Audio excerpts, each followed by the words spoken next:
Todos, mi nombre es Jessie Montalvo. El curso que el día de hoy vamos a llevar es el curso de biología, ¿ok? Bien, entonces, a ver, vamos a ver su chat. Ah, ¿qué tal? Muy buenos días con todos, chicos, ahora sí. Bien, vamos a recordar entonces lo que hemos hecho en el colegio, ¿cierto? Muchos de ustedes seguro recién han salido el año pasado del colegio. Y bueno, vamos a recordar en todo caso todo lo que hemos visto en esos 5 años en secundaria y tal vez más, ¿ok? Vamos a hablar primero que nada de manera etimológica acerca de la biología, ¿ok? Cuando hablamos acerca de la biología, la vamos a dividir en dos voces griegas. Decimos entonces que bio significa pues vida y logos significa en este caso tratado o estudio.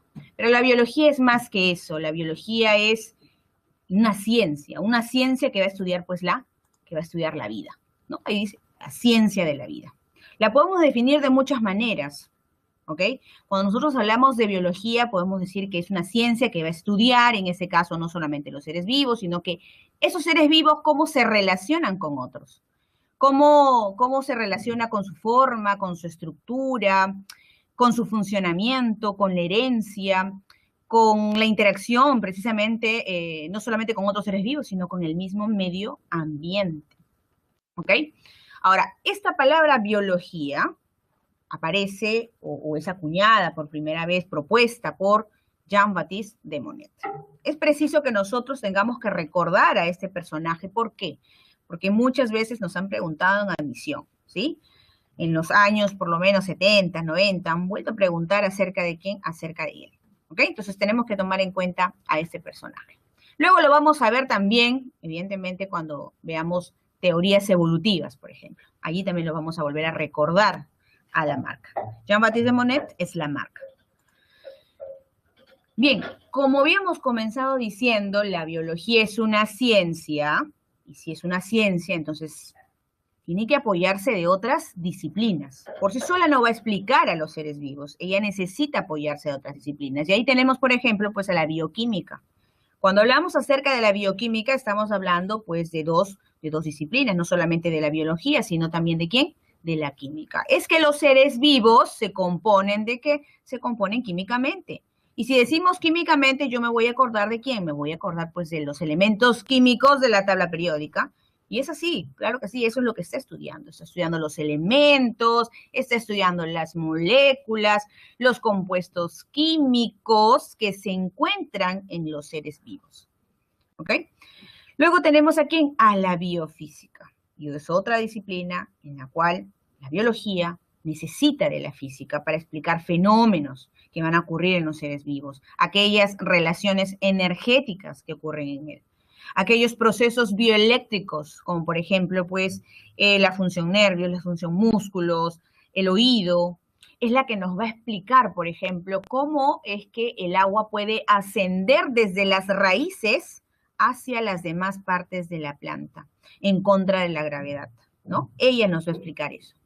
En el caso de la biología celular, por ejemplo, nos va a ayudar a poder determinar cuál es la función y la estructura de quiénes, de las células. Recordando también que cuando hablamos de célula es la mínima unidad estructural de todo ser vivo. Entonces, ella nos va a ayudar a poder definir, a poder entender por qué es que las células tienen una determinada estructura y una determinada función, porque no todas las células tienen la misma forma, la misma estructura en este caso, ¿verdad? Van a diferenciarse, ¿por qué? Porque tienen diferentes funciones en nuestro cuerpo. Hay células, por ejemplo, como las neuronas, que tienen en este caso la función de transmitir impulsos nerviosos. Entonces debe tener una estructura especializada precisamente para ello. Tenemos también células rojas, y esas células rojas, como los glóbulos rojos, pues también necesitan tener una estructura, una función, en este caso llevar pues oxígeno, ¿no? Entonces también va a tener una determinada forma, una determinada estructura, va a carecer de repente de algunos organelos, que luego lo vamos a ver en un tema en especial, cuando veamos nosotros tejido sanguíneo. Ahí nos vamos a desenvolver mucho más en las funciones, en las características que pueda tener estas células rojas, ¿ok? Cuando hablamos de histología, aunque no lo crean, esta palabrita muchas veces se han confundido y no saben a qué a qué se denomina o por qué, qué significa histología. Entonces, pero bueno, tú no vas a tener ese problema porque ahora vamos a determinar qué significa histología. Yo sé que muchos ya lo saben. Cuando hablamos de histología, vamos a hablar acerca de aquella que se encarga de estudiar ¿a qué? A los tejidos. Muy bien, Alejandra, muy bien, Pilar. Excelente. Los tejidos animales y vegetales. ¿Ok? Pero luego le vamos a dar una denominación, o sea, le vamos a dar una definición a tejidos, que de repente muchos estamos confundidos o tenemos solamente una simple definición. En realidad no es así. La vamos a ver más adelante. La paleontología. ¿Qué estudia la paleontología? La paleontología, si bien es cierto, está estudiando los huesos, me dicen de repente algunos, ¿no? Partes anatómicas, ¿no? Como los huesos, ¿verdad? Los restos fósiles, pero no solamente los restos fósiles, chicos, no solamente los restos fósiles. La paleontología ha ayudado muchísimo, sobre todo para poder darle una razón a esas teorías evolutivas, por ejemplo. Entonces, la paleontología no solamente se limita a estudiar fósiles, sino también va a estudiar, por ejemplo, aquellas impresiones, aquellas huellas que de repente podrían haber dejado un dinosaurio. ¿Quién estudia esas huellas? ¿La va a estudiar quién? La va a estudiar la paleontología. ¿Ok? La va a estudiar la paleontología. ¿Quién estudia a ese animal que se quedó petrificado en una capa de hielo, por ejemplo? A ver, ¿quién lo va a estudiar? La paleontología. ¿Cuántas veces se ha encontrado un mamut? O de repente a un insecto, a un ave, que de repente le ha caído resina y se quedó todo así, petrificado. ¿Eso quién lo va a estudiar? Lo va a estudiar la paleontología también. ¿Ya? Entonces no nos limitemos, no limiten a la paleontología, no solamente son restos fósiles. Lo vamos a ver mucho mejor cuando hagamos evidencias evolutivas. Eso lo vamos a ver en el tema 13. Allí nos vamos a desenvolver y vamos a hablar mucho mejor acerca de la paleontología. La taxonomía. La taxonomía a nosotros nos atañe bastante. ¿Por qué? Porque la taxonomía primero tiene un principio. Este hecho es de que existe una diversidad de especies. Y el Perú obviamente no se queda atrás, ¿no? Nosotros somos un país en el cual tiene una diversidad de especies. Entonces, precisamente, si acá hay una diversidad de especies, juntamos con todas las que se encuentran en todo el mundo, un montón, ¿verdad? ¿Y qué hacemos? Pues todas las personas podrían darle diferentes nombres y nos estaríamos confundiendo. Para no confundirnos de nombre de esos seres vivos, pues hay que darle uno que sea universal. Entonces, ¿quién se encarga de darle ese nombre universal a los seres vivos? Va a ser pues la taxonomía, porque ella va a estudiar, va a clasificar, va a ordenar, en este caso, a los seres vivos, dándole un nombre científico, dándole un nombre científico. Básicamente se le da dos nombres, ¿verdad? ¿Te acuerdas esos dos nombres que le da Carl Linneo? ¿Te acuerdas? ¿Cuáles son esos dos nombres que le da? Llamado también nomenclatura binomial. ¿Recuerdas o no? ¿Recuerdas? Vamos, a ver, ayúdame. ¿Cómo se llama? Ah, está Maricielo dice, sí, yo sé. A ver, vamos. ¿Cómo se llama eso? Son dos. Es el género y la especie. Es el género y la especie. ¿Ok? No te preocupes que también eso lo vamos a ver en un tema muy aparte. Ajá, muy bien, Maricielo. Eso lo vamos a ver precisamente, lo vamos a ver en el tema 13. Ya, ahí vamos a hablar de ello, de la taxonomía. ¿Listo? Y bueno, y las categorías, porque no solamente se queda en género y especie, sino también va a aumentar en familia, clase, orden, reino, dominio, ¿no? Pero ya más adelante vamos a hablar sobre la taxonomía. Perfecto. Cuando hablamos acerca de la ecología, ¿qué encontramos o qué recordamos acerca de la ecología? Cuando hablamos acerca de la ecología tenemos que recordar de dos componentes muy principales, los seres vivos y los seres no vivos, ¿no? ¿Qué hacen estos seres vivos con estos seres no vivos? Interaccionan, van a interaccionarse, se necesitan. Uno influye sobre el otro, sobre todo, ¿quién influye más sobre el otro? Los seres no vivos sobre el ser vivo. Eso también lo vamos a ver en todo un tema en todo un tema. Tema 17, nos vamos a referir de ecología nada más. Entonces, cuando yo hablo de ecología, estoy hablando de aquella interrelación, de aquella interacción que va a existir entre los seres vivos y el medio ambiente. Bueno, aquí vemos la virología, y cuando yo hablo de la virología, está mucho más sencillo, no te vas a confundir, porque inclusive el día de hoy, de todas formas, está en boga, está siempre presente en nosotros, ¿no? Entonces va a estudiar en este caso a los virus. Sí, pero los virus, ¿qué son? ¿Son seres vivos o no son seres vivos? No, no son seres vivos. Muy bien, Ale. Muy bien, Valentina. No son seres vivos, aclarar eso, ¿sí? Porque muchos están confundiendo que los virus son como las bacterias. No. Entonces, si no son seres vivos, ¿por qué la biología se encarga de estudiar a ellos? ¿Por qué se encarga? Muy bien, Ciro de frente, sabe que son complejos supramoleculares. Muy bien, y de eso vamos a hablar luego de estas diapositivas. Es que los virus están causando, en este caso, problemas. Muy bien, Alejandra, porque están afectando a los seres vivos. Es por ello que debemos estudiarlos. Muy bien. Excelente tu respuesta. Y hay que estar leyendo mucho sobre este tema de virus, porque yo creo que va a ser un hecho que te hagan una pregunta en la admisión, ¿verdad? Yo creo que sí. En la pre, yo me imagino que en un examen es notable que te van a hacer esa pregunta acerca de los virus. Entonces hay que tomar en cuenta sobre todo este tema, ¿ya? Igual nosotros lo vamos a ver también en el tema 3, en la semana 3 lo vamos a ver. La bacteriología, eso también lo vamos a ver en el tema 3. La bacteriología, ¿qué va a estudiar? La bacteriología va a estudiar a las bacterias, ¿no? Ahí vamos a ver, pues, en este caso, a las eubacterias y las arqueobacterias, las vamos a definir, ¿ok? También tenemos todo un tema, vamos a hablar de ello. De quien no vamos a hablar mucho, y quizás lo vamos a nombrar, es a los protozoarios, sobre todo cuando nos están causando, pues, enfermedades, ¿ya? Los protozoarios, bueno, son estudiados por la protozoología. Y aquí viene otro nombrecito que también ha tenido muchos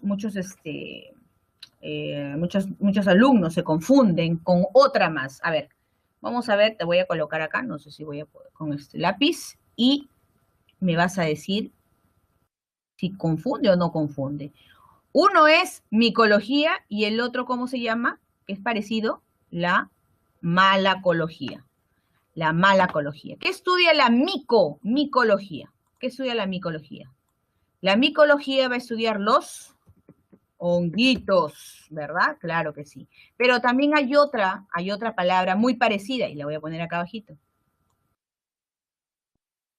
que es la malacología. Malacología. ¿Qué estudia la malacología? La malaco. Malacología estudia los moluscos. ¿Ok?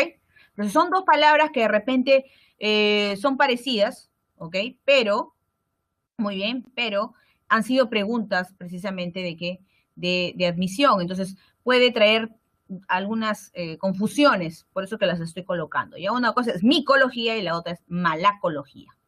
¿Ya? Micología, hongos, malacología, moluscos. En el caso de la botánica, y en botánica hay que recordar sobre todo a quién, a Teofrasto. Porque la botánica se va a encargar de estudiar a quiénes, a las plantas, ¿no? A las plantas, a los vegetales en este caso. ¿Ya? La zoología, a la zoología. Bueno, cuando hablamos de zoología, ¿de quién me acuerdo? De Aristóteles. Me voy a acordar de Aristóteles, el padre de la biología, el padre de la zoología también. Ahí está. Aristóteles siempre está en todas, ¿verdad? Está en todas.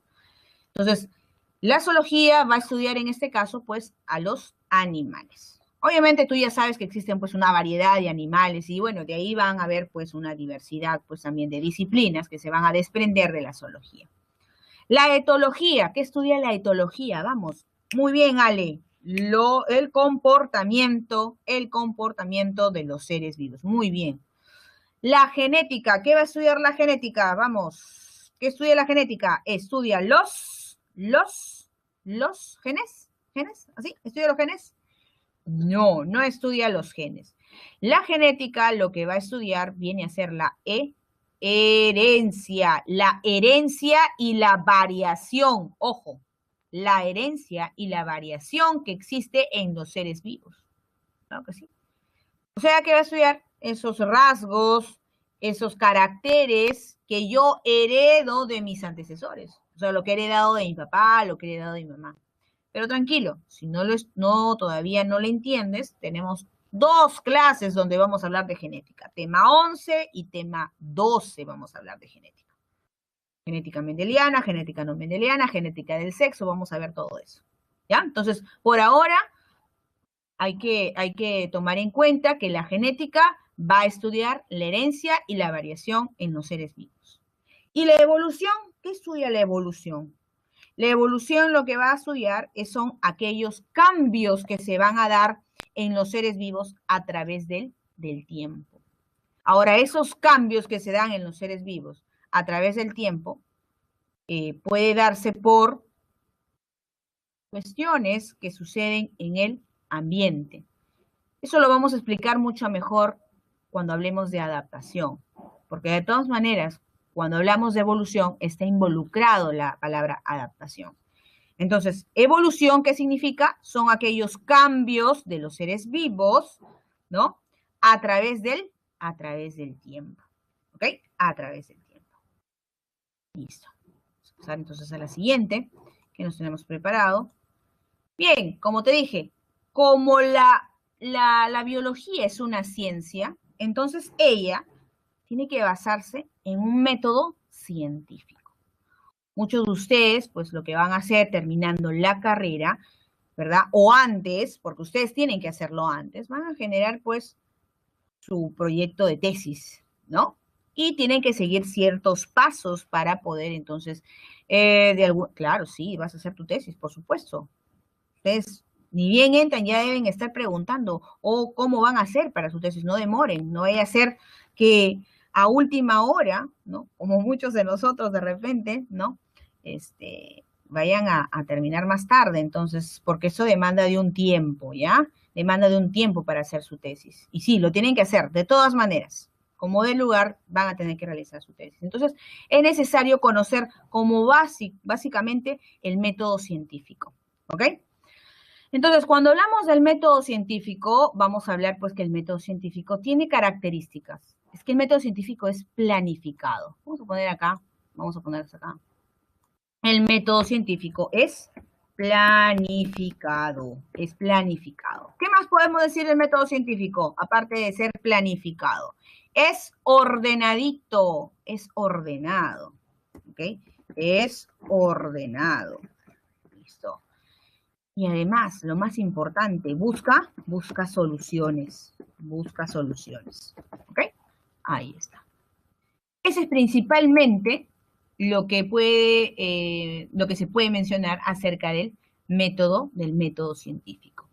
Ahora, cuando hablamos del método científico, tiene, dice, una ordenación, claro. Es que nosotros hablaríamos de pasos, ¿verdad? Pasos ordenados. ¿Cómo son esos pasos? A ver, recordemos esos pasos. El primero de ellos y el más importante es la observación. ¿Qué pasa durante la observación? Allí tú identificas al fenómeno, ¿cierto? Ahí vas a identificar el fenómeno. Vas a observar los hechos que vas a investigar. Ahora, si tú vas a observar ello y estás generando tú un proyecto de tesis, tú no te puedes quedar pues, sí, yo lo vi ese fenómeno, yo conozco porque yo lo vi. ¿Así te quedas porque yo lo vi? ¿Tú te quedas con esa información? No, tú tienes que generar una evidencia. ¿Y cómo genero una evidencia de lo que estoy observando? Registrándolo. Tengo que registrar lo observado. ¿Cómo registras lo observado? Aparte de anotar, fotografiando. ¿Qué más? Necesitas utilizar pues tus cámaras de video, ¿no? Generar evidencias, ¿ok? De esa forma, vas a poder demostrar a futuro sobre tu fenómeno, ¿sí? A investigar, ¿ok? Ahora, aquí resulta que se da la pregunta, aquí el investigador se genera preguntas. Por eso, acá la palabra clave es surge la pregunta. Surge la pregunta. ¿Okay? Luego de que ha surgido la pregunta o las preguntas, ¿tú qué haces? ¿Te quedas con la pregunta? No. ¿Te vas a quedar con la duda? Jamás. ¿Qué haces? Buscas información para poder responder a esa pregunta. Muy bien, Brenda. Muy bien, Valencia. Es verdad. Como tú quieres responder a esa pregunta, ¿qué haces? Buscas respuestas. Y eso se llama, como dicen tus compañeros, busco una hipótesis. Muy bien. Busco una hipótesis. ¿Listo? Las hipótesis se caracterizan ¿por qué? Porque ellas van a responder la pregunta que se generó durante la observación. Entonces, aquí durante la hipótesis se dan las posibles respuestas. Posibles, claro que sí. ¿Por qué son posibles? Porque pueden ser verdad o no la pueden ser. Y para yo poder saber si las respuestas que he dado son verdaderas o falsas, tengo que someterlas ¿a qué? A experimentación, claro está.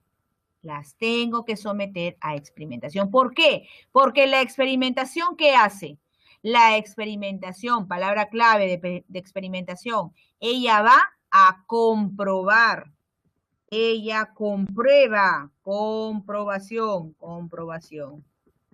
¿Comprobación de quién? De la hipótesis. ¿Ok? Comprobación de la hipótesis. Listo. Eso es lo más importante acerca de la experimentación. Claro que aquí vamos a hacer un alto. ¿Por qué?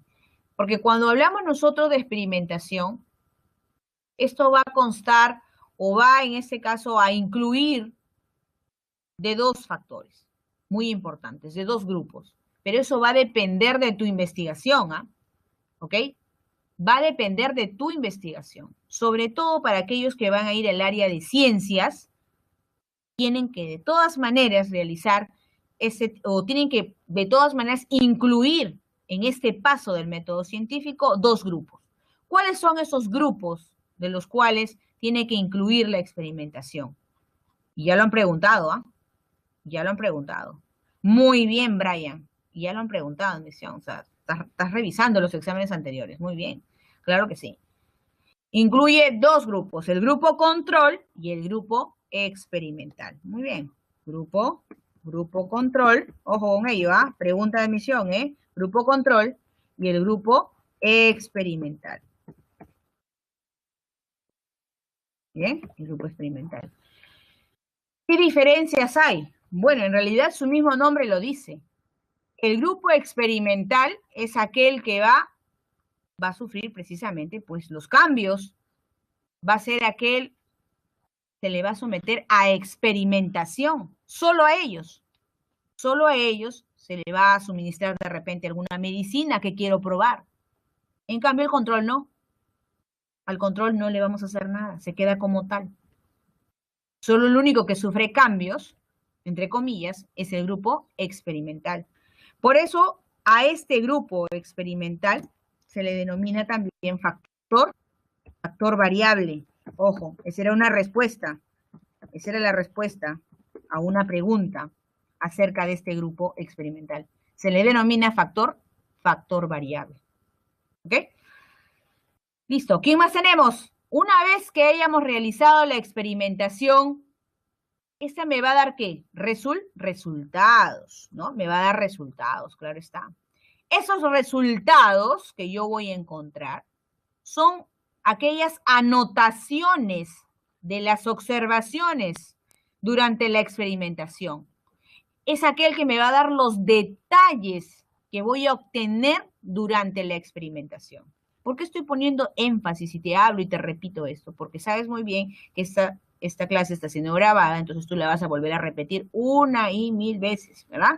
Hasta que quede, porque tú tienes que sacar la máxima nota en el primer examen, ¿verdad? Por eso. ¿Ok? Ahora, esos resultados, esas anotaciones, esos detalles que se han obtenido durante la experimentación, tienes que, en este caso, compararlo con otras investigaciones para llegar a una conclusión. Entonces, la conclusión que viene a ser, la conclusión en este caso, me va a confirmar o no la hipótesis original, ¿no? Me va a confirmar o no la hipótesis original. ¿Me va a validar o me va a rechazar la hipótesis? ¿Quién? Las conclusiones. ¿Ok? Entonces, esos vienen a ser básicamente los pasos del método científico. ¿Listo? No te olvides, ¿eh? Primero observación, segundo hipótesis, tercero experimentación, cuarto hay resultados y por último las conclusiones. Pasemos a hablar acerca de quiénes, acerca de las características de los seres vivos. Y si hablamos de las características de los seres vivos, me voy a referir pues desde que hablamos de una célula bacteriana, claro que sí. ¿Un protozoario? Sí. De esos me voy a mencionar también. No solamente tú, no solamente las plantas, no, sino también esas características que tienen bacterias, que tienen los protozoarios, por ejemplo. Las características entonces de los seres vivos, una de ellas es el movimiento. Cuando hablamos nosotros acerca del movimiento, ¿a qué nos referimos? Nos referimos a aquel desplazamiento que tiene este ser vivo de un lugar a otro. Pero no solamente ello. ¿Por qué? Porque estaríamos limitando las plantas, ¿sí o no? Estaríamos diciendo, oye, pero si el desplazamiento de un lugar a otro, las plantas no se mueven, no caminan.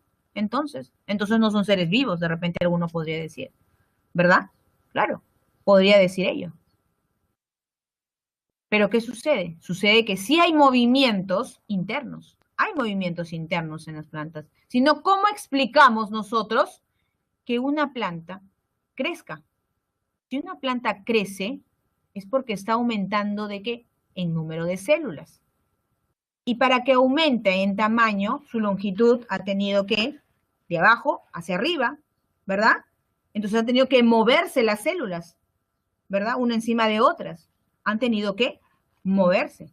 Ya ahí me está diciendo, por ejemplo, tu compañera me dice, ese se llama fototropismo o geotropismo, y él está dando nombre. Tropismo significa movimiento, muy bien. Foto significa, en este caso, luz, movimiento hacia la luz. Y Alejandra me dice geotropismo. Entonces, geo significa, pues, tierra. Tropismo significa, pues, movimiento hacia la tierra. Muy bien, está bien. Solamente que no quería mencionarles más nombres todavía, porque eso lo vamos a ver también en un tema. ¿Ya? Cuando hablemos de hormonas, precisamente vamos a hablar de geotropismo y vamos a hablar de fototropismo. Entonces, cuando hablamos de movimiento, vamos a hablar del desplazamiento, ¿no? El desplazamiento de un lugar a otro, así como también vamos a hablar acerca de ¿qué? Acerca de esos movimientos internos, ¿ok? Que se pueden originar en las plantas, por ejemplo, ¿ya? Listo. Luego tenemos aquí, ¿cuál es la siguiente? La irritabilidad y la coordinación, ¿no? Cuando nosotros hablamos acerca de la irritabilidad y coordinación, nos estamos refiriendo a aquella capacidad que tiene todo ser vivo de responder ante un estímulo. ¿Sí? Ahora, esa respuesta ante un estímulo puede ser en un medio interno o en un medio externo. Y precisamente ya me habían mencionado, ¿no? Alejandra ya me había mencionado del fototropismo y del geotropismo. Y es que esa es una respuesta, son ejemplos precisamente. El fototropismo es un ejemplo de irritabilidad, por ejemplo. ¿Por qué? Porque es la respuesta de la planta ¿hacia dónde? Hacia la luz. Está respondiendo hacia la luz. Claro que sí. ¿El estímulo quién es? El estímulo es la luz. ¿Y la respuesta cuál es? El movimiento de la planta. Eso se denomina entonces irritabilidad. O cuando alguien pues nos toca, nos está llamando, ¿no? Nos toca la espalda, nos toca el hombro, y tú, ¿qué haces? Reaccionas. Claro que sí, estás reaccionando. Entonces estás respondiendo, dices tú, respondo ante un estímulo. Claro, me tocó, me golpeó y yo respondo. Entonces, pues, irritabilidad. En realidad, cuando hablamos de irritabilidad y de coordinación, hablamos de esa respuesta que, ¿cómo es? Inmediata. es inmediata. La respuesta ante el estímulo es inmediata. ¿Ok? Luego tenemos aquí al crecimiento. Cuando hablamos de crecimiento, vamos a hablar pues aquí del crecimiento de organismos pluricelulares y de organismos unicelulares. Si hablamos de organismos pluricelulares, ¿cómo crecen ellos? Estos crecen en número y en masa. Ellos crecen en número y en masa. ¿Ok? Pero si hablamos nosotros de organismos unicelulares, ellos solamente crecen ¿en qué? En masa, es decir, en tamaño. Entonces voy a poner acá, si son organismos pluricelulares, ¿crecen en qué? Crecen en número y crecen en masa, es decir, en tamaño y número. Voy a poner entonces para simplificar, porque si no, no va a alcanzar. Y cuando hablamos de organismos unicelulares, nos referimos entonces a ¿quiénes? A aquellos organismos que solamente van a crecer en tamaño, nada más. ¿Ok? En tamaño. Lo que acá puedo hacer. Voy a visualizar. Listo. ¿Ok? Entonces va a haber diferencias pluricelulares y otros que van a ser unicelulares. Luego tenemos la adaptación.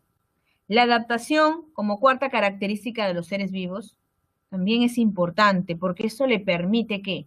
Le permite sobrevivir a los seres vivos. La adaptación nos permite a nosotros sobrevivir, ¿ok? Cuando hablamos nosotros de adaptación, estamos hablando de esa facultad de los seres vivos en desarrollar propiedades estructurales o funcionales que a ellos les permita sobrevivir, subsistir, ante cualquier condición ambiental, Y este ejemplo que les voy a dar es un ejemplo clásico que se les da a ustedes. De repente en el colegio lo han escuchado, de repente algunos de ustedes han estado mirando algunos videos. Y es el caso de aquellas personas que normalmente pues estamos viviendo pues en la costa y no vamos de repente de viaje y nos vamos a las alturas, ¿no? ¿Y qué sucede? Nos da precisamente lo que tú conoces vulgarmente como el soroche, también llamado mal de altura. ¿Qué sucede cuando viajas? Algunos de ustedes les duele la cabeza, quieren vomitar, ya no quieren ni caminar, quieren dormir nada más, ¿verdad? ¿Y eso por qué? Porque les está faltando el oxígeno. Porque los glóbulos rojos que ustedes tienen no son lo suficientes como para poder, pues, soportar la falta de aire, la falta de oxígeno. Pero, ¿qué sucede a medida que pasan los días? Tú te vas, ¿qué? Acondicionando, dice, ¿no? Me voy acondicionando, me voy aclimatando, dice. En realidad la palabra clave, ¿cuál es? Te estás adaptando. ¿Qué está sucediendo en ti? Estás aumentando el número de glóbulos rojos. Lo que no tenías, ahora vas a tener. Claro, tú no lo puedes visualizar externamente, pero dentro de ti está ocurriendo cambios en el número de los glóbulos rojos. Y si está aumentando el número de los glóbulos rojos, ¿qué sucede? Esa es una definición, precisamente, que se le da a la adaptación. Por eso te dice, son aquellas, se dice, la facultad de desarrollar propiedades estructurales. Estás aumentando la cantidad de glóbulos rojos. Lo que no había, ahora vas a tener. ¿Pero por qué hace eso tu cuerpo? Porque busca un equilibrio. ¿Porque busca qué? Porque busca sobrevivir. Porque si no te mueres, pues. ¿Ok? Entonces eso es lo que hace tu cuerpo. Responde. ¿Sí? Es una respuesta ante un fenómeno, ante un estímulo ambiental. Claro que sí. Es parecida a la definición de irritabilidad, pero ¿cuál es la diferencia? Que la irritabilidad es una respuesta inmediata. La adaptación no es una respuesta inmediata. No es una respuesta inmediata. Y la adaptación se da, ¿por qué? Porque es una respuesta al ambiente, a las condiciones ambientales, necesariamente. ¿Ok? Esa es entonces adaptación, la diferencia entre adaptación e irritabilidad. Luego tenemos, ¿a quién? Tenemos a la reproducción. Y cuando hablas de reproducción, estás hablando de aquella capacidad que tiene un organismo de producir individuos nuevos, pero de su misma especie, ¿ok? De su misma especie. Cuando hablamos de metabolismo, Ah, y esta no me voy a explayar más de la reproducción porque sabes muy bien que en el tema 10, si has revisado tu libro, en el tema 10 vamos a hablar precisamente todo de reproducción, ¿sí? Solamente estamos dando definiciones nada más. El metabolismo, ¿qué va a estudiar? Va a estudiar aquellas reacciones químicas que se van a generar en el ser vivo. ¿Cuáles reacciones químicas? Como por ejemplo aquellas reacciones que competen la degradación o la obtención de energía, por ejemplo. Cuando hablamos entonces de metabolismo, nos vamos a referir de dos procesos importantes. ¿Cuáles son? Catabolismo y anabolismo. ¿Ok? Y anabolismo. Pero, ¿cuáles son las diferencias en catabolismo y anabolismo? Es que el catabolismo, la palabra clave, ¿cuál es? Significa degradación. Degradación. De moléculas complejas a moléculas simples. Y cuando nos referimos a anabolismo, nos estamos dando cuenta que estamos hablando de ¿qué? De la formación. De moléculas simples a complejas. Lo contrario entonces a catabolismo. Aparte del metabolismo, otra característica del ser vivo, ¿cuál es? La homeostasis. Y es que los seres vivos no pueden estar en desequilibrio. Siempre buscamos estar en equilibrio. Y eso se denomina homeostasis. Entonces es la capacidad de todo ser vivo de permanecer en equilibrio. El ser vivo busca autorregularse de manera interna. No permite pues que estés en desequilibrio. Y un ejemplo de homeostasis, ¿cuál sería? Un ejemplo de homeostasis es cuando nosotros pues estamos de repente a temperaturas tan altas fuera y encima te vas a correr, porque bueno, dices, hace calorcito, voy a empezar a trotar, ¿no? Entonces, cuando estás corriendo y las temperaturas allá afuera son altas, ¿qué va a pasar internamente contigo? Si tú sabes que eres un organismo que presenta de temperatura interna 37 grados aproximadamente, ya que somos homeotermos. Nosotros debemos de mantener esa temperatura de 37 grados, pero allá afuera hace 40 y encima estás corriendo. Evidentemente tu cuerpo va a aumentar su temperatura, ¿verdad? ¿Pero eso puede pasar? No. Para mantenerse en equilibrio, ¿qué hace tu cuerpo? Elimina agua, elimina sales, ¿cierto? Elimina agua, por supuesto, porque lo has visto en el sudor. ¿Has probado tu sudor? ¿A qué sabe? A sal.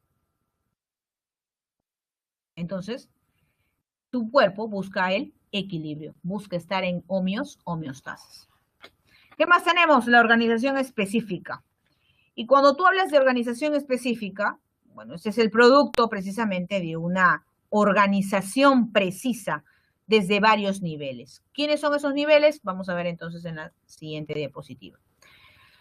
Los niveles de organización de los seres vivos vamos a tocar 10 niveles. El nivel subcelular, y cuando hablamos del nivel subcelular, nos vamos a referir pues a los átomos, al nivel atómico. Y ahí recordamos a átomos muy importantes para los seres vivos.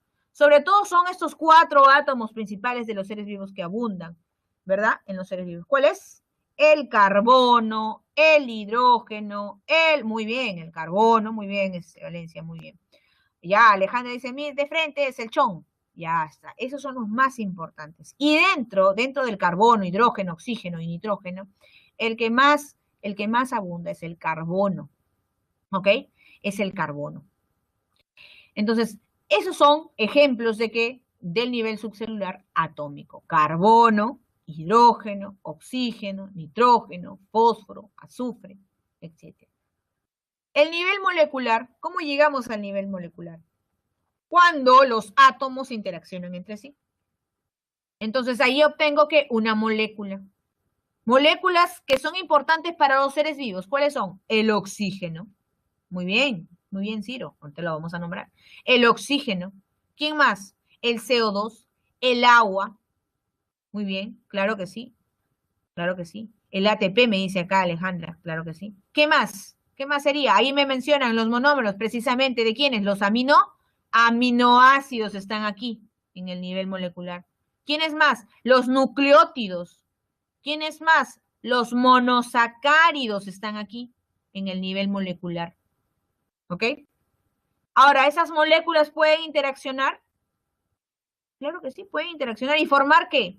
Y formar las macromoléculas y formar las macromoléculas. Un ejemplo de macromolécula, ahí tenemos, las proteínas, los ácidos nucleicos, los polisacáridos, ¿no? Vienen a ser entonces ejemplos de qué? De macromoléculas. Ahora, ¿puedo obtener un complejo supramolecular a partir de niveles de subcelulares? Por supuesto, a partir de macromoléculas puedo obtener complejos supramoleculares. Y ya me habían dado un ejemplo, precisamente me habían mencionado a los virus, ¿verdad? Los virus. ¿Qué más? ¿Quién es más? ¿Qué ha sido pregunta de admisión? Ya ha sido pregunta. ¿Quiénes? Los cromo. Muy bien, Alejandra. Muy bien, Giancarlo. Claro, eso ha sido pregunta de admisión, precisamente. Eso tiene que estar en nuestra mente, los cromosomas. Y como dice Jordan, se está olvidando de este que es tan importante, el que sintetiza proteínas. ¿Quién es? Los ribosomas. Entonces aquí vamos a añadir los que han sido pregunta de admisión, cromosomas, ribosomas, ¿no? Los virus,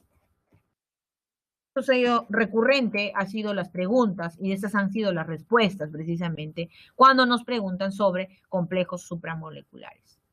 Está el nucleolo, están las membranas biológicas, aquí están como complejo supramolecular. Y el nivel organular, cuando me hablan del nivel organular, me están hablando pues de aquellas organelas, ¿cierto? De aquellas organelas.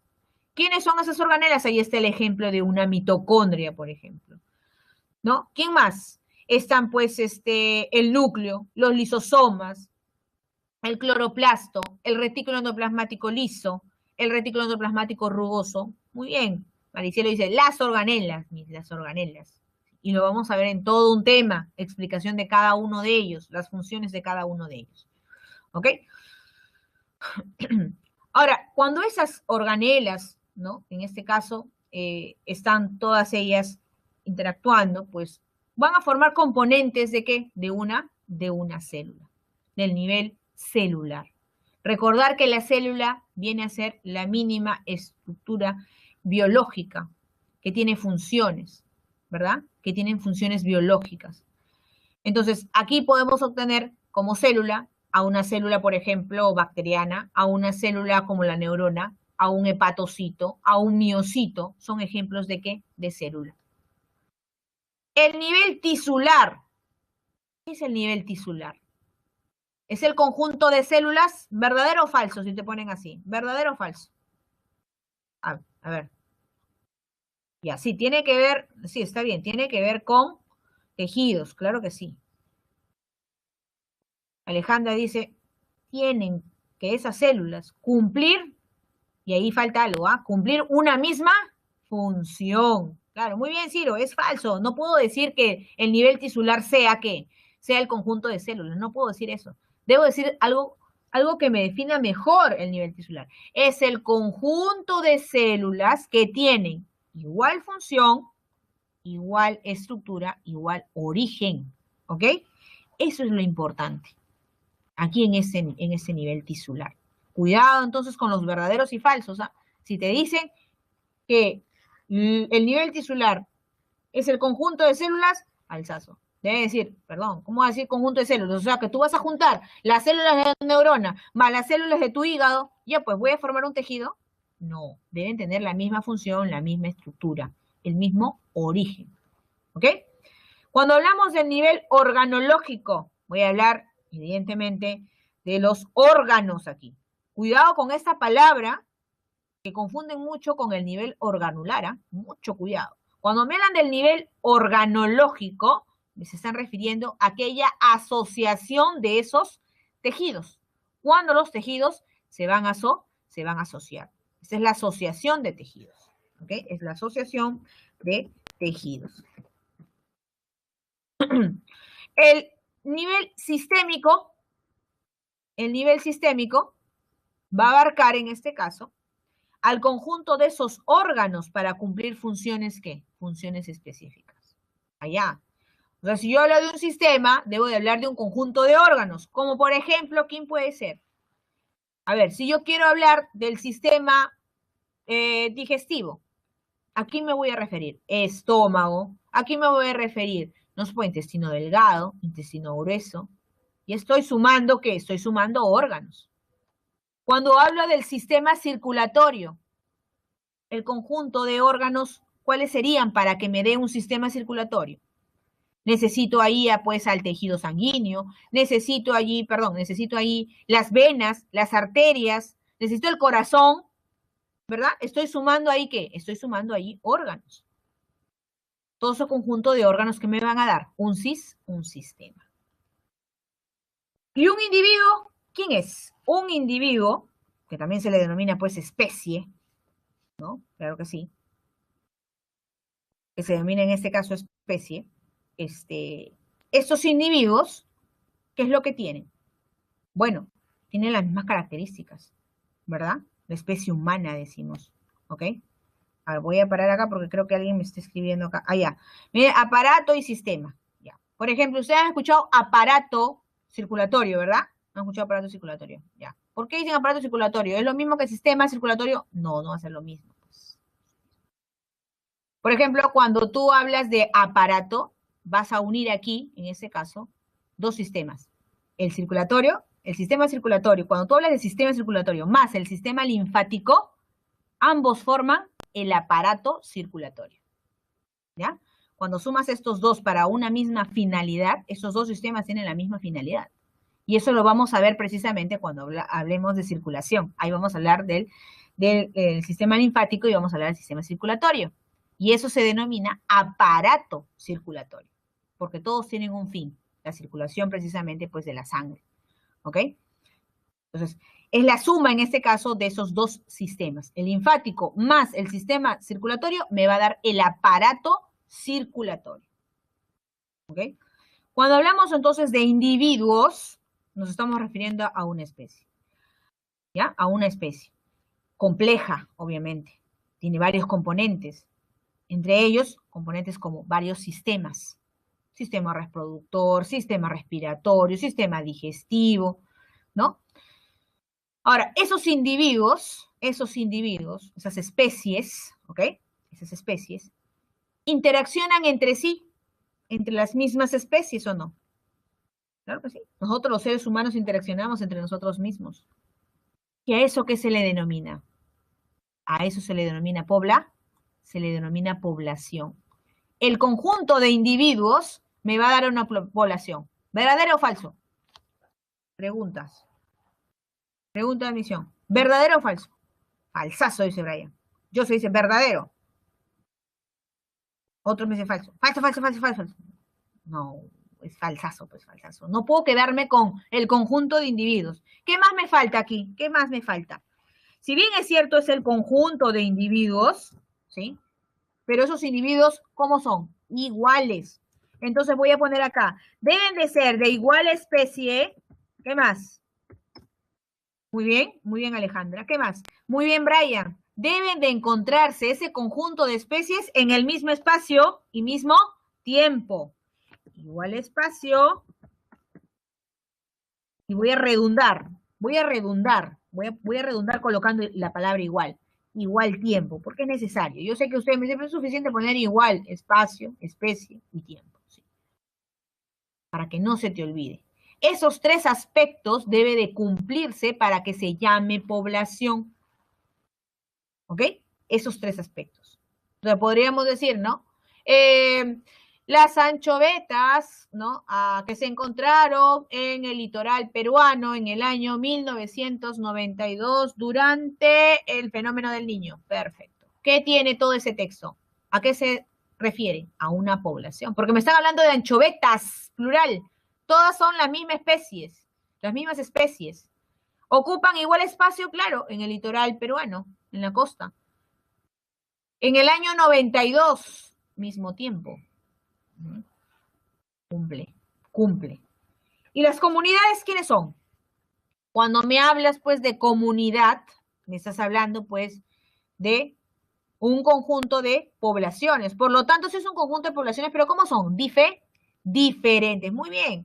Solamente cambia, me dice Alejandra. Me dice diferentes especies. Es lo único que cambia. O sea, es igual al concepto de población, solamente que acá son diferentes especies que se encuentran en un mismo espacio y en un mismo tiempo. ¿Ok? Entonces, es una población o poblaciones que habitan un lugar y una época determinada. ¿Ok? Entonces, acá cuando vamos a colocar lo siguiente. Poblaciones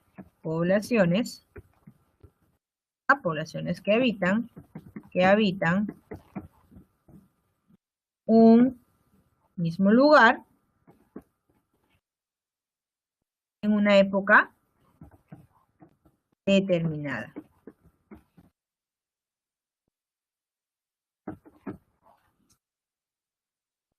Ecosistema, ¿qué es un ecosistema? Y cuando hablamos de un ecosistema, nos vamos a referir precisamente al nivel anterior, que viene a ser un componente del ecosistema, la comunidad. Entonces, cuando tú hablas de ecosistema, te vas a referir a esa comunidad que se está interrelacionándose ¿con quién? Con el ambiente. Es la comunidad y el ambiente que se interrelacionan. Por ejemplo, la laguna. Por ejemplo, un desierto viene a ser ejemplos de ¿quién? De ecosistemas. Muy bien. Valencia dice, mire, más rápido, seres vivos y no vivos. Perfecto. Seres vivos. Otros me dicen biotopo y biocenosis. Ahí aparecen cuántos términos. Que precisamente esos términos vamos a hablar en la semana 17, cuando hablemos de ecología. Allí vamos a hablar de biotopo, de biocenosis, de esos seres vivos, de esos seres no vivos. Por eso cuando tú dices seres vivos, es mejor decir ¿qué? Es mejor decir comunidad. Porque cuando hablas de seres vivos, estás hablando de una diversidad, por lo tanto estás hablando de diferentes poblaciones. Entonces es mejor darle el nombre ¿de qué? De comunidad. Entonces cuando hablas tú de esa comunidad más medio ambiente,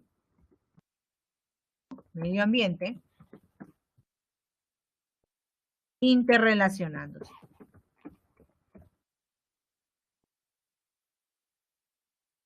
¿Okay? Aquí tenemos entonces un ejemplo de desierto y de una laguna. ¿Okay? Luego tenemos aquí a la biosfera. Y cuando nos referimos acerca de la biosfera, vamos a hablar de aquellos espacios donde se están desarrollando ¿quiénes? Se desarrollan los seres vivos. Entonces es un conjunto de espacios que puede desarrollarse un ser vivo en el suelo, en el agua, en el aire. Entonces aquí hablamos de un conjunto de espacios como por ejemplo el suelo, el aire, el agua.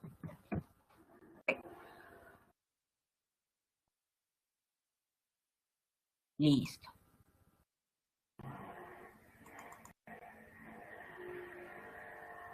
Vamos a avanzar. Entonces vamos a entrar ahora sí a lo que viene a ser la composición química de la materia. Ya habíamos dicho, ¿no? En este caso, pues la disciplina sería pues la bioquímica, ¿verdad? ¿Por qué? Porque hay elementos, hay compuestos, hay elementos, moléculas químicas que nos van a dar vida. Y precisamente vamos a empezar de menor a mayor. Primero de ellos, los bioelementos, que son aquellos elementos que nos dan vida, o también llamados, ¿qué? Elementos biogenésicos. Bien claro te dice, ellos forman parte de los seres vivos. Pero ojo con esto que también ha sido pregunta de verdadero y falso. Bien claro, acá te dice, bien claro, y lo voy a subrayar. ¿Qué te dice acá? Esta composición de los seres vivos que se clasifican en bioelementos y biomoléculas, y dentro de los bioelementos, estos se siguen clasificando en primarios, secundarios, oligoelementos, ¿es por qué? Por su abundancia. Más no, te está diciendo, más no es por la importancia. Todos ellos son importantes. Todos ellos son importantísimos. Entonces, esa clasificación que se da en primario, secundario y oligoelementos es por su abundancia. Ojo con ello, ya lo han preguntado. Ciclo pasado, lo han preguntado. ¿Ok? Por su abundancia. Como te había mencionado, tiene categorías, se clasifican en primarios, y los primarios, pues en este caso, son los que abundan mucho más, casi el 99, poco más del 99% abarca esto en los seres vivos: carbono, hidrógeno, oxígeno, nitrógeno, ¿no? En este caso hay que hablar del carbono, porque el carbono viene a ser pues un elemento de la tabla periódica cuyas características son las siguientes. Es un carbonoide, ¿verdad? Que se encuentra ¿en dónde? En el grupo 4. Por lo tanto, ¿qué me quiere decir?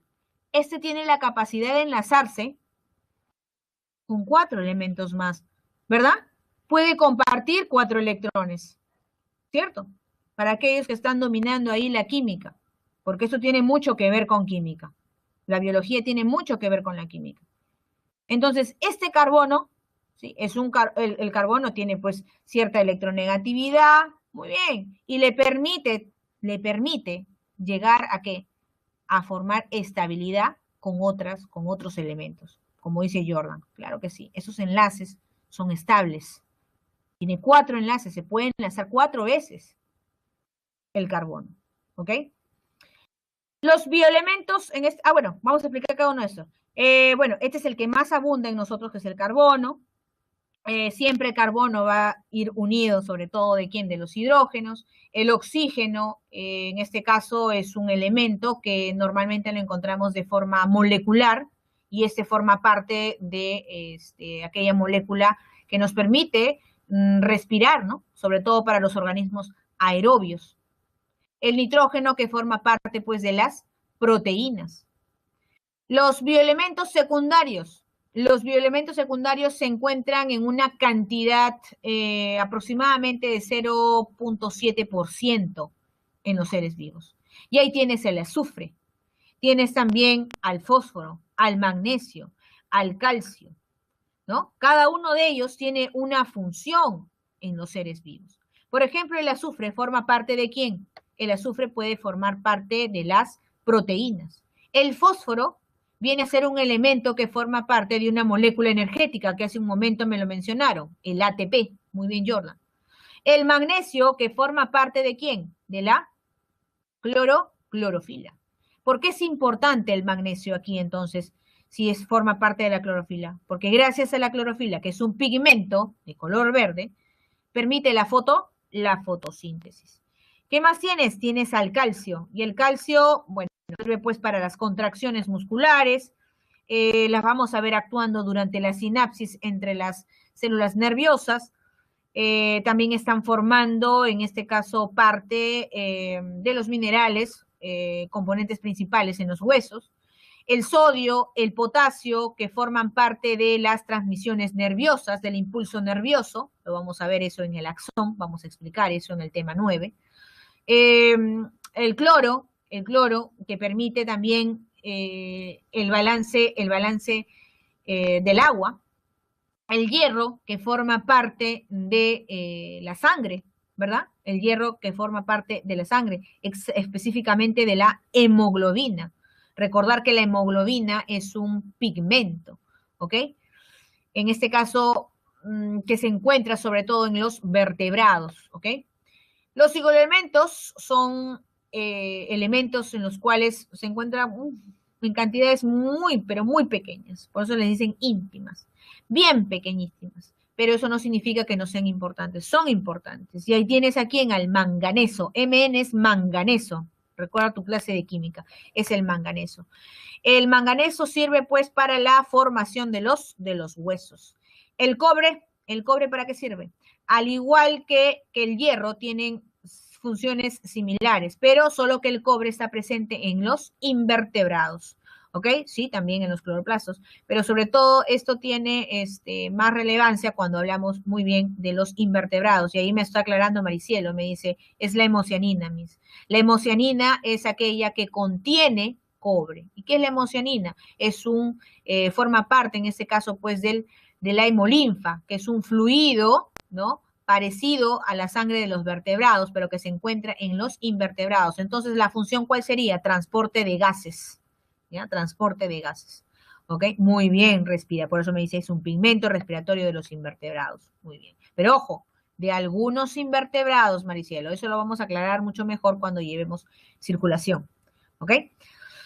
El zinc, ¿por qué es importante? Porque el zinc va a ayudar a la concentración, a aumentar la concentración de los niveles de ¿quién? De la insulina, ¿ya? Va a ayudar a regular la concentración de los niveles de insulina. El flúor, ¿para qué es importante el flúor? Bueno, el flúor lo hemos visto que también hasta inclusive lo añaden en las pastas dentales y vemos que va a ayudar pues a que se mantengan los esmaltes de los dientes, por ejemplo, ¿no? Evitando que se formen pues las caries. El yodo que forma parte, o en este caso, estimula la formación de una hormona llamada la tiroxina, ¿no? Si evitamos o disminuimos las concentraciones de yodo en nuestras comidas, posiblemente podríamos ocasionarnos enfermedades como, muy bien, enfermedades tiroideas, o sea, como el bocio aumenta, ¿no? Lo que tú le llamas acá la papada, ¿no? Ahí está, te da pues el bocio, ¿no? Que es la inflamación de la glándula tiroides, ¿ya? Es la inflamación de la glándula tiroides. Tienes también al selenio, al cromo, al cobalto, al molibdeno, ¿no? Como oligoelementos. Pasemos entonces a la siguiente lámina. Y vamos a hablar acerca de quiénes. Vamos a hablar acerca de las biomoléculas. Aquí, anteriormente hablamos de quiénes, de los bioelementos. Ahora hablemos de las biomoléculas. Si yo hablo acerca de las biomoléculas, sí, vamos a hablar también del cretinismo, no te preocupes, eso lo vamos a hablar en la clase de sistema endocrino, ya, no se preocupen. ¿Ok? Hablamos entonces de las biomoléculas. Y las biomoléculas se dividen en inorgánicas y orgánicas. Empecemos con las inorgánicas. ¿Cuál es la característica de una biomolécula inorgánica? La característica de una molécula inorgánica es que ésta no presenta enlaces ¿qué? Muy bien, ya me dijo Valencia. No presenta enlaces tipo carbono. No hay ese tipo de enlace. Muy bien. Entonces, aquí, por ejemplo, tenemos aquí al agua. Tenemos que ver con el agua. Claro, es que el ser vivo, sobre todo los seres vivos, bueno, nos diferenciamos en realidad en porcentaje de agua. Nosotros aproximadamente tenemos 70-75% de agua, los seres humanos. ¿Ok? Entonces, esta molécula de agua se le caracteriza ¿por qué? Porque es un solvente, es el solvente universal. ¿Por qué es un solvente universal? ¿Qué es lo que le caracteriza para ser solvente? Es que ella tiene polaridad. ¿Y eso quién le da esa polaridad? Tú sabes muy bien que el agua tiene como componente principal al hidrógeno, 2 todavía, y un oxígeno. Entonces, parcialmente el hidrógeno se carga ¿de qué? De manera positiva y el oxígeno de manera negativa. Bueno, eso tú lo vas a ver muchísimo mejor en química. Y sabes muy bien que esos son los estados de oxidación, precisamente, de estos elementos, ¿verdad? Claro, no, que -1 no, pues ya tú sabes muy bien que acá ha habido un cruce cuando hacen las reacciones. Bueno, eso lo van a explicar mucho mejor en química, ¿ok?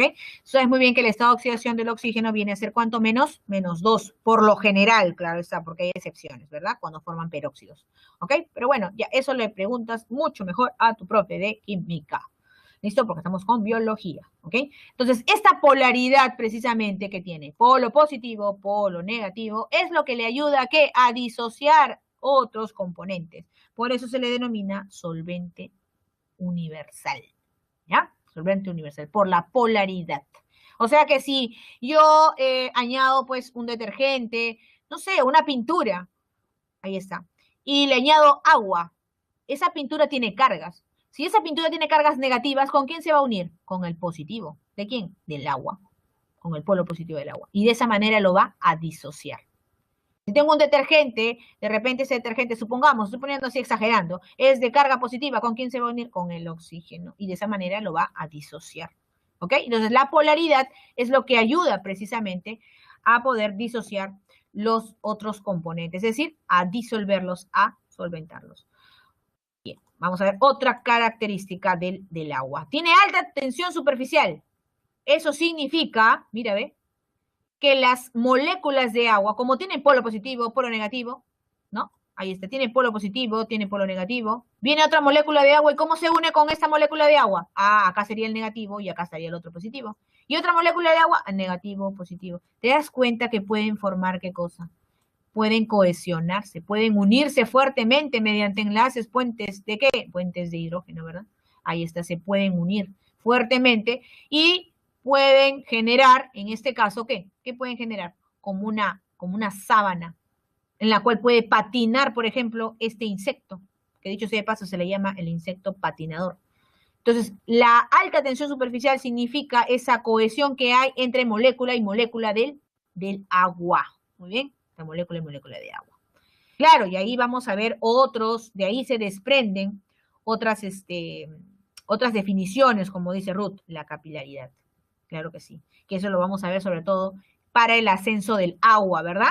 En el xilema, ¿verdad, Ruth? Claro que sí, estás en lo correcto. ¿Qué otra característica entonces vamos a ver del agua? Otra característica, a ver, vamos a ver qué más nos ponen acá. Bueno, ahí está precisamente la explicación que te acabo de mencionar. Ah, el alto calor específico que se tiene. Ajá, muy bien. Y es que el agua, ¿no? Tú sabes, pues el agua, 1 gramo por centígrado, 1 grado centígrado, ¿verdad? Ella se puede ir calentando. O sea, suficiente con 1 grado, ya está absorbiendo calor el agua. Entonces, este calor específico es muy importante para nosotros porque nos permite absorber el calor. Bien claro, te dice, ¿qué caracteriza a esta propiedad? ¿Qué caracteriza a esta propiedad? Bien claro, lo que acabo de mencionarte, es la capacidad de absorber grandes cantidades de calor. ¿Para qué? Para modificar tu temperatura. Y es lo que te estaba mencionando en el ejemplo de homeostasis, ¿no? Nosotros entonces tenemos esa capacidad, ¿verdad? Porque bueno, somos organismos que tenemos casi el 70% de agua, entonces eso es lo que nos facilita. Entonces, cuando estamos en la época de verano, ¿no? Comenzamos a transpirar, estamos sentados, no nos hemos movido, estamos sentados, sentimos mucho calor y transpiramos, ¿no? ¿Pero qué transpiras? Transpiras agua. Y es que el agua absorbe ese calor. Entonces, ¿es bueno transpirar? Claro que sí. Pero así como transpiras, también tienes que hidratarte. ¿Ya? Tienes que hidratarte. Bien, también tenemos como otra biomolécula inorgánica, ¿quién? A las sales minerales. Y las sales minerales nos van a ayudar a la contracción muscular, ¿no? A la transmisión de impulsos nerviosos. Ahí está el sodio, potasio, el calcio. El mantenimiento del equilibrio osmótico. Nuevamente volvemos al ejemplo cuando transpiramos. ¿A qué sabe ese sudor? ¿A qué sabe? A sal. Esas son las sales minerales. Permite el equilibrio osmótico. O sea que no solamente es el agua, sino también necesito de sales. Y además también están formando parte de estructuras duras. ¿Cuáles son esas estructuras duras? Por ejemplo, las conchitas que se encuentran ¿en dónde? En los caracoles, ¿no? Ahí está. Forman parte de estructuras duras. Forman parte de los huesos cuando hablamos de sales minerales. El oxígeno y el anhídrido carbónico, bueno, son gases en sí. El oxígeno que sirve precisamente para organismos que son de tipo que aeróbicos. Lo vamos a ver también que el oxígeno es el aceptor final de ¿quién? Del hidrógeno para formar una molécula de agua.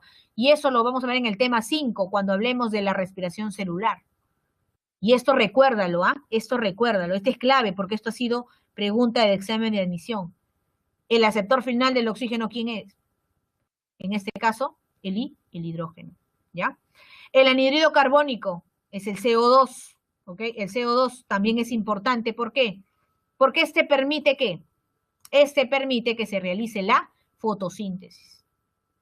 ¿Qué fase? ¿En qué fase? Porque la fotosíntesis tiene fase lumínica y tiene fase oscura. ¿En qué fase es necesario la captación de este CO2? Muy bien, en la fase oscura, perfecto, en la fase oscura. Allí se lleva a cabo la fijación del CO2. ¿Por parte de qué? ¿De qué enzima? ¿Te acuerdas cómo se llama esa enzima? Que fija el CO2 durante la fotosíntesis, la fase oscura, se denomina rubisco, ¿no? Muy bien, Ciro, muy bien, rubisco. Bien, vamos ahora sí con las moléculas orgánicas y con esto vamos a finalizar con las moléculas orgánicas. Cuando hablamos de las moléculas orgánicas, vamos a referirnos a los carbohidratos, que son también llamados glúcidos, vamos a referirnos ¿a quién? A los lípidos, nos vamos a referir a las proteínas y a los ácidos nucleicos por ahora. De las vitaminas las vamos a ver luego, ¿sí? Cuando hablemos en el tema 6, ¿ok? Para aquellos que ya se están apresurando, ¿listo? Entonces vamos a empezar. ¿Por qué empezamos primero con los glúcidos? ¿Por qué en ese orden? ¿Por qué de los glúcidos nos pasamos a los lípidos? Es que los glúcidos son, en este caso, moléculas orgánicas que contienen carbono, hidrógeno y oxígeno. O sea, es un compuesto ternario, ¿ok? Es un compuesto ternario. Y esta la vamos a clasificar ¿en quién? En monosacáridos, en disacáridos y polisacáridos. Entonces, vamos a encontrar una clasificación, en este están los monosacáridos, los disacáridos y los polisacáridos, ¿ok? El primero de ellos, que son los monosacáridos, que precisamente está en pantalla, ¿no? Estos monosacáridos van a encontrarse compuestos por un número de carbonos. Y dependiendo del número de carbonos que esté presente, ¿ok? Van a tener una función determinada. Sin embargo, no vamos a estudiar todos. Vamos a estudiar solamente a quiénes. A las pentosas y a las hexosas. ¿Ok? Solamente vamos a estudiar las pentosas y las hexosas. Sí hay triosas, hay heptosas, pero no te va a venir ese tipo de preguntas. Te va a venir solamente las pentosas y las hexosas. ¿Qué es la ribosa, la desoxirribosa, ribulosa, glucosa, galactosa y fructosa? Todas ellas que son monosacáridos. Y los monosacáridos, precisamente, son las unidades más pequeñas de los glúcidos. ¿Ok? Son las unidades más pequeñas de los glúcidos. ¿Quiénes? Los monosacáridos. Entonces, cuando hablamos nosotros de ribulosa, de desoxirribosa y de ribosa, esos de acá, nos vamos a referir a ¿qué? ¿Pentosas o hexosas? Estos son las pentosas. ¿Por qué son pentosas? Porque en su conformación tienen cinco carbonos, porque tienen 5 carbonos. Y las otras, que es la fructosa, que es la galactosa y la glucosa, estas de acá, ¿son qué? Son hexosas. Son hexosas. ¿Ok? Las vamos a poner acá. Estas de aquí son las denominadas hexosas. ¿Por qué son hexosas? Porque tienen 6 carbonos. Porque tienen 6 carbonos. ¿Listo? ¿Qué funciones o para qué sirve en este caso? Pues la ribosa. Vamos a ver, la ribosa. ¿Por qué es importante la ribosa tener que mencionarla? Porque ella forma parte de ¿quién? ¿Del AR? Muy bien, Ruth. Forma parte del ARN. Forma parte del ARN. ¿Por qué es importante estudiar a la desoxirribosa? Porque ella forma parte del ADN. Por eso. La ribulosa, y la acaban de mencionar ustedes. La ribulosa viene a ser aquella precisamente enzima denominada rubisco, ¿no? Es la que va a fijar el CO2. Fija CO2, ¿ok? Esa es la ribulosa, ¿ok? Entonces, todos ellos que son pentosas. Ahora vamos con las hexosas. En las hexosas, ¿sí? Como la fructosa, la galactosa y la glucosa, siendo todas ellas monosacáridos, recuerda que estas de acá tienen también otros nombres. La glucosa también, ¿cómo se le conoce? Como dextrosa a la glucosa. Se le conoce como dextrosa. En el ciclo pasado lo dieron con ese nombre, así que no vayan a confundirse, es lo mismo. ¿Ya? Dextrosa es lo mismo que decir glucosa. Recuerda que la dextrosa o glucosa, que son lo mismo, tiene como característica ser el combustible principal de todas las células. La galactosa, esta proviene del azúcar de la leche. Esta la voy a encontrar solamente en las glándulas mamarias, ¿sí? En las glándulas mamarias. No está libre en la naturaleza, pero también forma parte del cerebro, ¿ok? La fructosa también denominada lebulosa. Y le voy a poner aquí, chiquito. Esta se le denomina lebulosa. ¿Qué es la lebulosa? La lebulosa o dextrosa, perdón, la lebulosa o fructosa es aquella que permite, en este caso, darle energía a los espermatozoides, ¿ok? Ahora, esos monosacáridos pueden unirse con otro monosacárido. ¿Y qué me da un monosacárido más un monosacárido? Un disacárido. Pero estos se van a unir siempre y cuando tengan un enlace ¿de qué tipo? Un enlace de tipo glucosídico. Entonces aquí vamos a ver los ejemplos de disacárido. ¿Ves? ¿Cómo se llama la macromolécula formada por dos monosacáridos? Ya me acaban de decir, disacáridos. Y estos disacáridos se van a unir mediante enlaces glucosídicos. Ahí está. Ustedes lo van a encontrar en las diapositivas. ¿Cómo se denomina? Enlaces glucosídicos. Sumo mono más otro mono se enlazan mediante enlace glucosídico. ¿Ok? ¿Cuántos disacáridos debo de recordar? Debo de recordar 3 disacáridos. Los más importantes, sacarosa, lactosa y maltosa. Y vamos a poner aquí, ¿qué resulta el disacárido de sacarosa? Es la unión de dos monosacáridos. ¿Quién es? La glucosa más ¿quién? La glucosa más ¿quién? ¿Más quién? A ver, quiero ver. Muy bien, más fructosa. Voy a poner acá entonces la F de fructosa. La lactosa, ¿qué es la lactosa? Sigue siendo glucosa más ¿quién? Glucosa más ¿quién? Más galac, muy bien, más galactosa, muy bien, más galactosa. La maltosa, ¿qué es la maltosa? Es la glucosa más glucosa, perfecto. ¿Quiénes son estos? Monosacáridos más otro monosacárido me da un disacárido, ¿ok? Listo. Bien, pasemos entonces a hablar acerca de quién. Acerca de un componente mucho más grande, que se compone de más de 10, en este caso, monosacáridos. Es el caso de los polisacáridos. ¿Quiénes son? Un ejemplo, tienes al almidón, tienes a la celulosa, ¿no? Que vienen a ser ya estructuras mucho más grandes. Estas de acá, por ejemplo, carecen de sabor, no tienen el sabor dulce como sí lo podrían haber tenido los disacáridos y los monosacáridos. Eso los voy a encontrar, por ejemplo, formando parte del almidón, es decir, en los vegetales.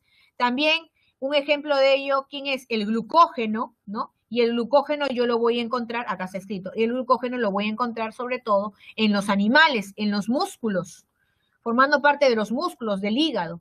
La celulosa, ¿dónde la encuentro? Lo voy a encontrar en las plantas, sobre todo en la pared celular de las plantas, ¿ok? De las células vegetales, para ser más exacta. En el caso de los lípidos, ¿qué son los lípidos? Son grasas, pues. Los lípidos vienen a ser ¿qué? Vienen a ser grasas. Esos lípidos también son compuestos ¿qué? Ternarios. Se componen de carbono, hidrógeno y oxígeno. ¿Cuáles son sus características o sus funciones? Ellos nos permiten reservar energía, nos permiten aislar temperaturas y electricidad. Y no me vas a dejar mentir, ¿sí o no? ¿Por qué? Porque, por ejemplo, ¿has visto esa gutapercha que lo que hace es precisamente cuando hay un cable suelto, ¿no le ponen una cinta de color negro? ¿Has sentido lo que tiene ese pegamento? ¿Cómo es? ¿Cómo es? Esa es grasa. Esa grasa precisamente, ¿qué es lo que está haciendo? Aislando la corriente eléctrica, ¿ok? Entonces, una de las características precisamente de los lípidos es eso. Aislar tanto temperatura, aislar la electricidad, también nos genera protección, nos protege. Y si habrás visto también muchas veces cuando mamá ha comprado una carne, pollo, siempre hay grasa en cada órgano, ¿verdad? Cuando sacan la molleja has visto un montón de grasa alrededor. Sacan el hígado, cualquier órgano, vas a ver que alrededor existe grasa, claro, y es que lo que hace es protege, amortigua los golpes. ¿Quién? Los lípidos, por eso son importantes. Dentro de los lípidos voy a encontrar 3 tipos de lípidos. ¿Cuáles son? Lípidos simples, lípidos complejos y también los denominados esteroides. Cuando yo hablo de lípidos simples, voy a recordar aquí a los glicéridos y a las ceras. Los glicéridos, como por ejemplo están los triglicéridos. ¿Por qué es importante los triglicéridos en este caso? Son importantes los triglicéridos porque, sobre todo para los animales, porque son reservas animales, reservas energéticas, ¿ok? Por eso es importante. ¿Qué más? También tenemos a las ceras, te dije. Y las ceras, que está precisamente presente aquí, por ejemplo, en mi oído, ¿no? El cerumen. Tienes también esa cera que es una grasa que se encuentra protegiendo a las hojas de las plantas. ¿Has visto cuando las limpias sale un brillo? O las frutas, cuando las comienzas a sobar, a limpiar a la manzanita, ¿cómo sale un brillo? Eso también es una cera. Ese brillo me indica que es un lípido, es una cera. En este caso, un lípido simple. ¿Cuál es la función de la cera, sobre todo? Brindar la impermeabilidad. Pregunta de admisión. Ojo, con esa palabra vino. Impermeabilidad. Para eso nos ayuda las ceras. Ahí tenemos, pues, aquellas ceras que se encuentran, como les digo, en los frutos, ¿no? Como la cutina, ¿no? En la misma piel también vamos a encontrar ceras. La lanolina también, que se encuentra en la lana. El cerumen, que ya te dije que se encuentra en el oído, por ejemplo. También tenemos los llamados lípidos complejos.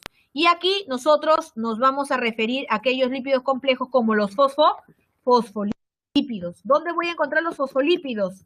Los fosfolípidos los voy a encontrar sobre todo en las membranas celulares, ¿no? En las membranas celulares, ¿ok? Ahí lo vamos a encontrar, así también como los esfingofosfolípidos. Esto lo vamos a estudiar mejor cuando veamos precisamente célula eucariota. Ahí nos vamos a explayar sobre ese tema, vamos a hablar de los componentes de un fosfolípido. Los esteroides, ¿quiénes son los esteroides? En el caso de los esteroides, son muy diferentes a quienes, a la composición de los lípidos simples con los lípidos complejos, ¿ya? En el caso de los esteroides, por ejemplo, lo vamos a ver formando parte de las hormonas sexuales. ¿Quiénes son las hormonas sexuales? La testosterona, la progesterona, por ejemplo, ¿no? Está también presente, en este caso, formando parte de la vitamina D. ¿Para qué sirve la vitamina D? Porque fija el calcio en los huesos. Fija el calcio en los huesos. ¿Qué más? Están los ácidos biliares, ácidos y sales biliares. Esta de acá, ¿qué permite? Permite digerir los lípidos. Digerir lípidos. ¿Ok? Así como también la presencia del colesterol. El colesterol que le permite dar fluidez a las membranas celulares. Esa también la vamos a ver cuando hablemos acerca de las células eucariotas. ¿Ok? Diferencias en composición de los lípidos simples y lípidos complejos. Bueno, un lípido simple se compone sobre todo de carbono, hidrógeno y oxígeno. En cambio, un lípido complejo, aparte de tener carbono, hidrógeno y oxígeno, puede tener otros muy bien, como el fósforo, como el azufre, me dice tu compañera perfectamente. Carbono, hidrógeno, pero también puede tener fósforo. ¿Ya? Listo, pasemos a la siguiente entonces.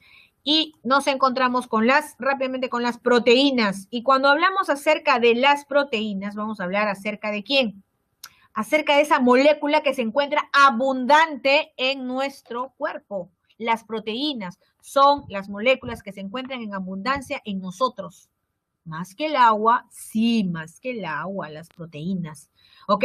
Pero ¿cómo forma una proteína? A partir de sus monómeros. ¿Quiénes son esos monómeros? ¿Cómo se denominan? Ahí está bien claro.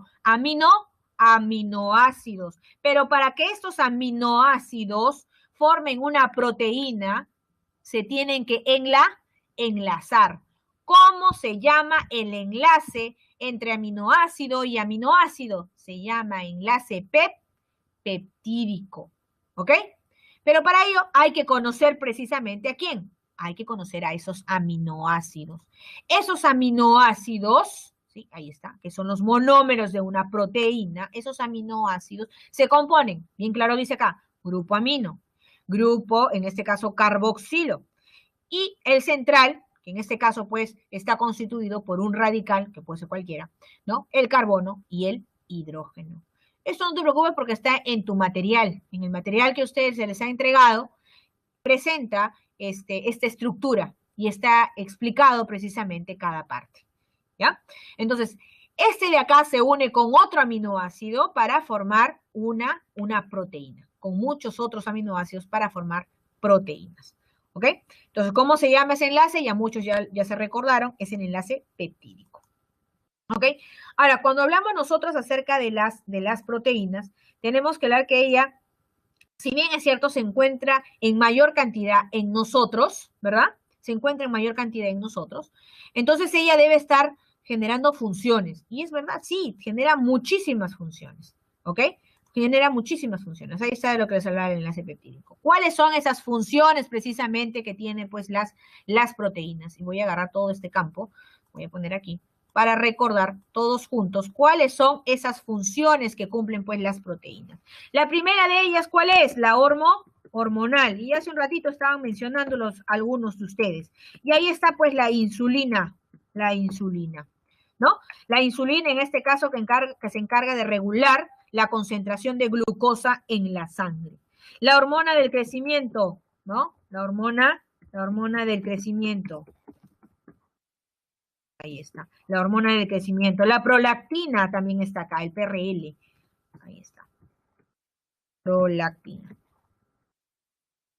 ¿Qué más? ¿Qué otra función tiene? Tiene función estructural. ¿Cuál es esa función estructural que esta tiene? La función estructural viene a ser aquella que se encuentra formando parte de las uñas, de los pelos, de los cuernos, ¿no? Está presente en las astas, uñas. Por lo tanto, lo puedo encontrar también formando parte de ¿quién? Del colágeno, ¿verdad? Muy bien, Ruth, muy bien. La queratina, excelente, lo que me acaba de mencionar. Por eso que les hablaba del pelo, ¿no? Lo pongo acá, etcétera. Entonces, acá vamos a poner rayita y voy a poner como si fuera flechita. Entonces, lo voy a encontrar, como me acaban de decir tus compañeros, en la queratina. La queratina que está ¿en dónde? En el pelo, ¿no? En el pelo. El colágeno, ahí está. Que lo voy a encontrar en la piel, que lo voy a encontrar en los tendones, que lo voy a encontrar en los huesos. También está la elastina. La elastina, ¿qué es la elastina? Es aquella que se encuentra, proteína que se encuentra ¿en dónde? En las arterias, ¿ok? Esto por si acaso que te lo pongo, está en las arterias. Ahí está en las arterias. ¿Ok? Las histonas, ¿o no? Las histonas también son proteínas. Ahí está. Que permiten que la molécula de ADN se enrolle. Eso lo vamos a ver también cuando hablemos de célula eucariota. Ahí vamos a hablar de las histonas. ¿Listo? ¿Qué otra función tiene? Otra función de transporte. Ya me habían comentado, ya. Han estado hablando de transporte. ¿Cuál es la función de transporte? Transporta gases. Ajá, transporta gases. Por ejemplo, ¿quiénes están aquí? Por ejemplo, tenemos a la hemoglobina, a la hemocianina, al citocromo. Hemoglobina, hemocianina. ¿Qué transportan? Gases. El citocromo, pero en este caso usted no es gas, ¿no? Citocromo C, para ser exacta. Citocromos. Como un transportador de electrones durante la respiración. Acá lo voy a poner. Ya, transporte. Electrones. Durante la respiración. ¿Ok? Listo. ¿Qué más? ¿Qué otra función tiene esta? Las proteínas. ¿Cuál es la otra función? Función de reserva. Si hablamos de la función de reserva, ahí tienes a quién. Reserva. ¿Quiénes tenemos? La ovoalbúmina. Ovoalbúmina. ¿No? Esa se encuentra en ¿dónde? En el huevo. ¿Qué más? Tienes la caseína de la leche. Esta está en la leche, en el otro está en el huevo. ¿Ok? Caseína. Vamos ahí, caseína. ¿Ok? ¿Qué más? Tiene función ¿qué? Protectora. Tiene función protectora. Y la función protectora es porque esta nos defiende. Defensas. Ejemplo, ¿quiénes? Los anticuerpos, ¿no? En contra de los virus. Función enzimática, enzimas. ¿Cuál es la función enzimática? ¿Cuál es? Que tiene la función catalítica. Función catalítica. Es decir, esta nos permite acelerar las reacciones químicas. Acelera las reacciones químicas. ¿Ok? Listo. Bien, entonces esas vienen a ser algunas de las funciones de las proteínas. Pasemos por último a hablar acerca de los ácidos nucleicos. Acá el monómero, en este caso principal, serían pues los nucleótidos. Los nucleótidos se unen a través de enlaces de ¿qué tipo? Fosfodiéster, ¿ok? Cuando hablamos de un ácido nucleico, decimos, es la composición de varios nucleótidos, pero un nucleótido se compone de un grupo fosfato, de un grupo, de una pentosa y de una base nitrogenada. Sin embargo, ya han habido preguntas en admisión, y no me van a dejar mentir para aquellos que están resolviendo, ¿no? Y te dicen que, o aparece la palabra ¿qué? Nucleócido, ¿verdad? Claro que sí. Un nucleócido,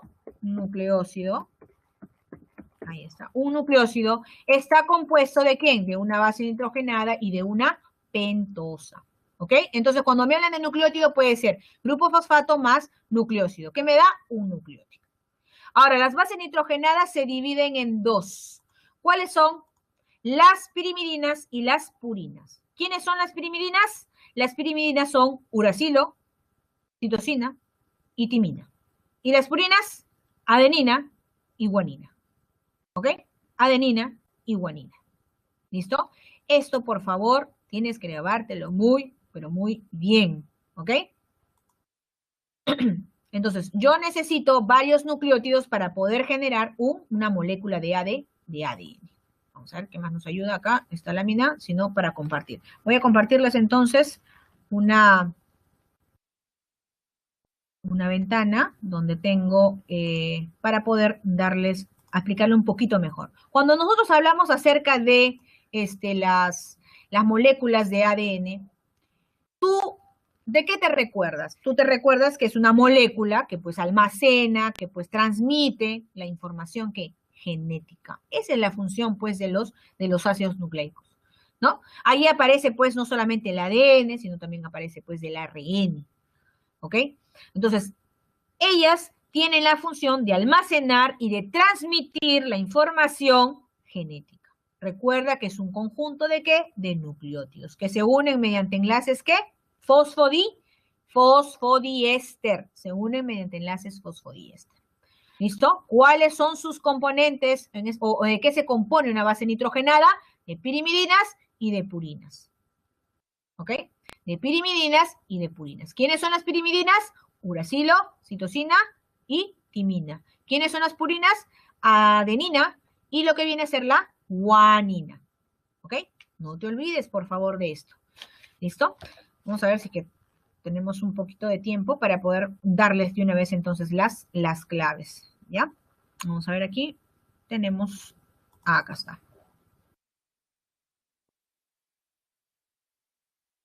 Vamos a compartir la pantalla.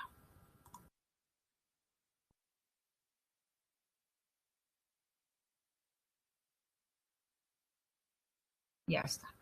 ¿Se logra visualizar en este caso? Sí. Bueno, está cargando. Está cargando. Bien. Esta es la semana 1, ustedes tienen este boletín, ¿ok? Y acá quería explicarles, sobre todo ya para ir culminando la clase y darle las encuestas, ¿sí? Bien, ¿a qué quería detenerme? Esta es una doble hebra, ¿no? Ahí está. Entonces lo que tenemos aquí es la cadena del ADN, ¿no? Lo que estoy observando en este lado de aquí es que hay nucleótidos que se están uniendo. Entonces la unión entre nucleótido y nucleótido, pues se va a dar a partir de enlaces fosfodiéster. ¿Dónde lo voy a encontrar este enlace fosfodiéster? ¿Dónde lo encuentro? A ver, ¿estaría en dónde? Estaría aquí. Voy a ponerle otro colorcito, no sé si es el color. Ahí está. Estaría a partir de acá. Esto sería el enlace fosfodiéster. ¿Ok? A partir del carbono 3 y del carbono 5. ¿Ok? Esos son los enlaces fosfodiéster. Estos de acá, ¿qué son? Los enlaces puentes de hidrógeno. Estos son los enlaces que se van a dar entre las purinas y las pirimidines. ¿Listo? Bien, chicos, entonces con esto ya culminamos. Si no ha quedado clara la última parte, saben ustedes que tienen un multichat para poder pedir en este caso alguna explicación más, ¿ya? Les voy a dejar entonces una encuesta para que ustedes la puedan responder, ¿sí? Vamos entonces voy a compartir dónde está esta encuesta. Un ratito. Ahorita va a cargar.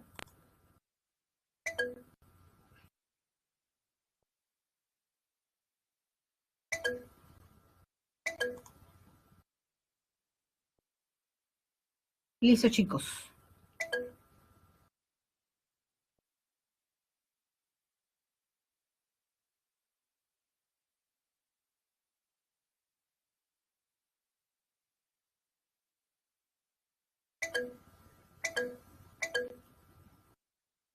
Perfecto. Muy bien. Creo que todavía tenemos unos minutos, me parece, hasta las 9:50, ya. Entonces, para explayarme un poquito más, ¿ya? Vamos a ver entonces, porque eso es lo que quería hacer. Vamos acá a aprovechar estos 3 minutos más que vamos a tener, ¿ya? Y para explicarte un poquito más, sobre todo porque, tengo que darte las respuestas. Te voy a dar las claves, ¿ok? Te voy a dar las claves. A ver, ¿me escuchas bien? Voy a darte las claves, ¿ya? Voy a darte las claves. A ver, número uno, chicos, número uno. 1A, 1A. 2A, 2A. 3, beso. 3 es beso. 4 es beso. Perdón, 4 es dado. 5, avión. 6, avión. 7, dado. 8, beso. 9, casa. 10, beso. 11, avión. 12, casa. 13, a ver, repito, lo que me están ahí escribiendo. Voy a repetir, ¿ya? Voy a repetir nuevamente. 1, avión. 2, avión. 3, beso. 4, dado. 5, avión. 6, avión. 7, dado. 8, beso. 9, casa. 10, beso.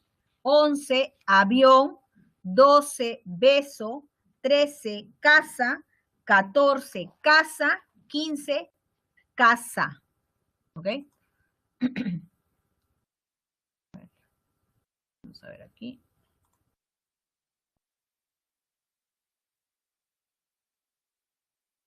Como todavía hay tiempo, los voy a poner, ¿ya?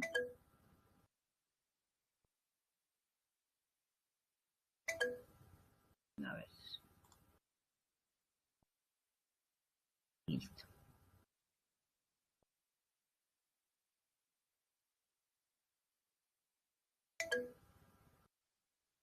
Ya está.